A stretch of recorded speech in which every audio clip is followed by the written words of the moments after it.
नमस्कार मित्रों, मैं पंडित दिनेश कुमार दुबे शास्त्रीय अनुभूत चैनल के माध्यम से आज आप लोगों को मैं ये बताऊंगा कि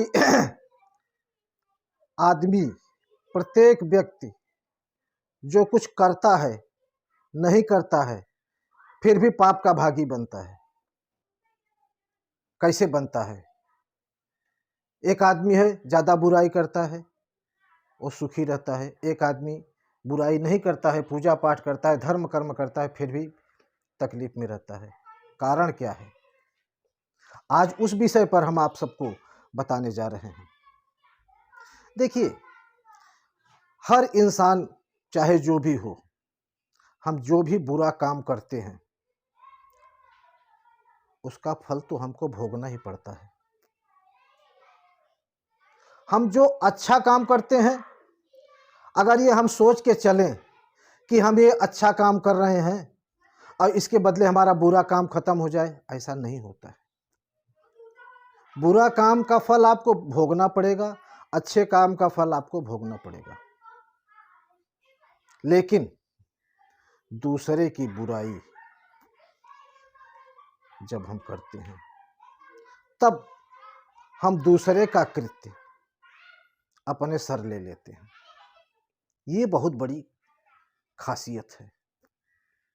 हमें भूल कर भी, गलती से भी, कभी भी किसी दूसरे व्यक्ति की निंदा नहीं करनी चाहिए। खास करके माता, पिता, गुरु और संत,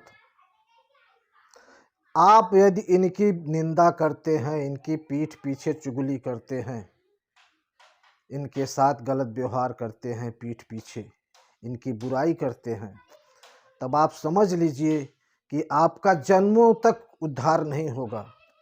एक जन्म नहीं, करोड़ों जन्म लेने पड़ेंगे, शायद तब भी चुकता न हो। भूल कर भी इनकी निंदा न करें।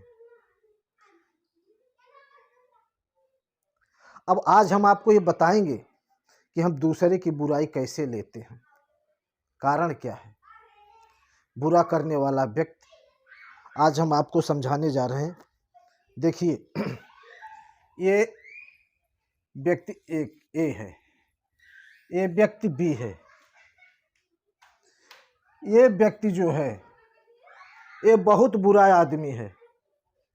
ये व्यक्ति एक भी अच्छा काम नहीं करता है, सारे बुरे काम ये काम करता है, लेकिन फिर भी ये सुखी है, आनंद से रहता है, मजे से रहता है, सारे गलत काम करता है, सबको आंख दिखाता है, सबको मारने पर तुला रहता है, सुखी रहता है।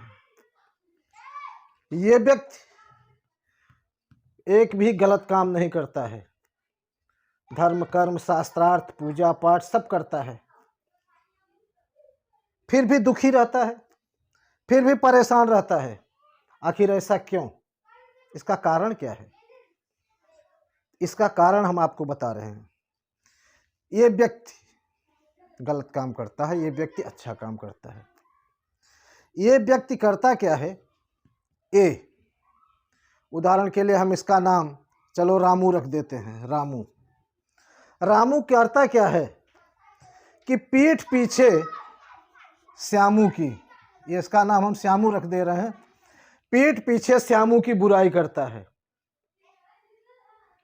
श्यामू के सामने उसकी बोलने की हिम्मत नहीं है, लेकिन रामू करता क्या है, जहां ये नहीं रहता है उसके पीछे चार आदमियों से इसकी बुराई करता है।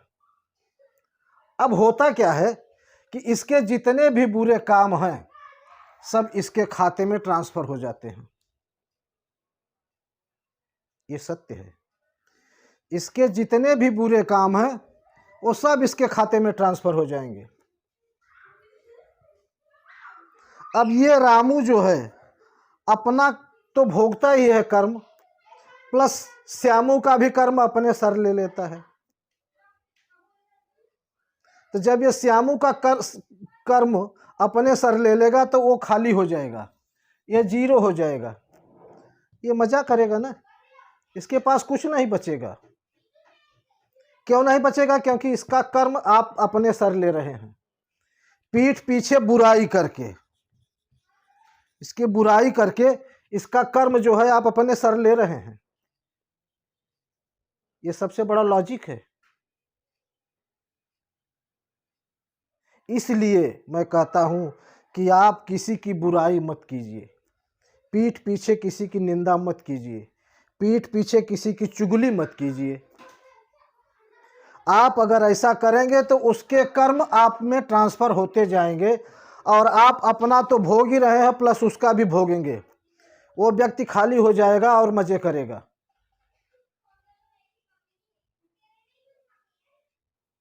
अब आपको मैं बताता हूं करना क्या चाहिए।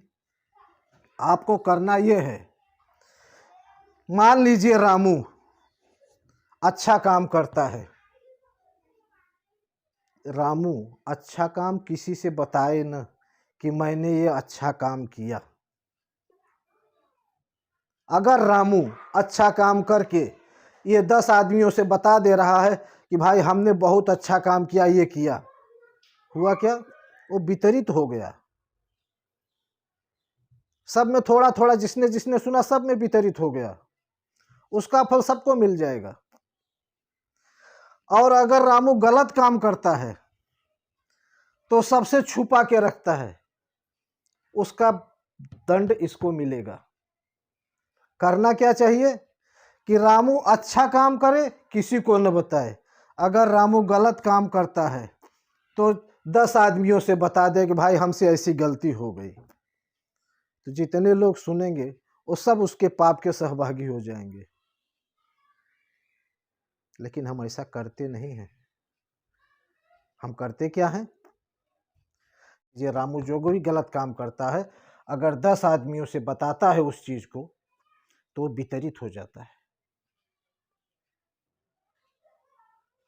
थोड़ा कम हो जाता है, बोझा हल्का हो जाता है।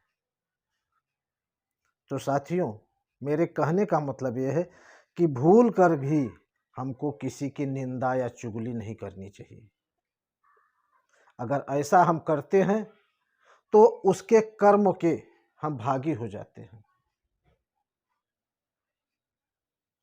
एक बार मैंने आपको इसमें एक कहानी सुनाई थी, बहुत पहले की बात है, कि एक राजा था और वो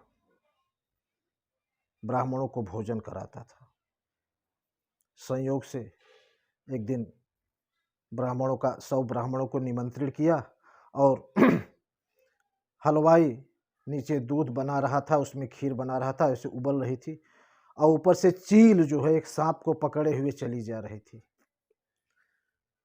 अब वो सांप के मुंह से जहर निकला और वो दूध खीर में गिर गया। जितने भी ब्राह्मण खाए सबके सब मर गए। यमराज के सामने समस्या ये आई कि इसका पाप का भागी कौन बने। तो अब समस्या है कि राजा की तो कोई गलती थी नहीं, उसने तो जानबूझ के कुछ किया नहीं, रसोइये ने कुछ किया नहीं, इसमें चील की भी कोई गलती नहीं है, इसमें सांप की भी कोई गलती नहीं है, वो तो उसके मुंह से गिरा, उसमें जाके गिर गया, किसी की कोई गलती नहीं। पाप का भागी बने तो कौन बने? तो यमराज ने किया क्या कि उस चीज को पेंडिंग रख दिया कि चलो इसको पेंडिंग रखो, इस बाद में देखेंगे इसको कि इसका पाप का भागी कौन बने। राजा जो है शर्म से पानी पानी हुआ, बड़ा पश्चाताप हुआ, चल दिया जंगल की ओर। जाते जाते रास्ते में अंधेरा हो गया, एक गांव पड़ा, तो किसी के घर रुक गया। जहाँ रुका वहाँ एक लड़की थी, उसका एक भाई था, 2 ही लोग थे। रात हुई और फिर सवेरा हुआ तो लड़के ने चाय पानी के लिए बहन को आवाज़ दिया। बहन बोली भैया रुक जाओ, एक फैसला चल रहा है, उसी को सुन रहे हैं। बोले क्या हुआ? बोला एक राजे के साथ ऐसा ऐसा घटना हो गई और यमराज पसोपेश में है कि पाप का भागी कौन बने। तो राजा पूछ बैठा कि भाई आखिर हुआ क्या, पाप का भागी कोई बना? तो लड़की ने कहा नहीं, अभी तक तो नहीं बना है, अभी मामला पेंडिंग में है, देखो क्या होता है। तो राजा जो है वो उन लोगों से अनुनय विनय करके बोला हमको 1-2 दिन और रखने दो, इसका फैसला हो जाएगा तो मैं चला जाऊंगा। बोले ठीक है। अब वो रह गया राजा। अब गांव वाले जो है चौपाल में बैठ के लगे राजा की निंदा करने कि देखा, लड़की देखा, लट्टू हो गया, 1 दिन के लिए रुका था, अब जाने का नाम ही नहीं ले रहा है। लगी राजा की बुराई होने। बस क्या था, दूसरे दिन जब राजा ने लड़की से पूछा कि उसका कुछ फैसला हुआ, तो लड़की ने कहा हाँ फैसला हो गया। और राजा का जितना भी कर्म था सब वो गांव वाले जो चौपाल में बैठे थे सब ने ले लिया, थोड़ा थोड़ा यमराज ने वितरित कर दिया। बोले ऐसा कैसे हो गया? बोला वो सब लोग चुगली कर रहे थे राजा की। तो ऐसा होता है। इसलिए मेरा आप लोगों से अनुरोध है कि भूल कर भी किसी की निंदा, चुगली इत्यादि न करें। धन्यवाद।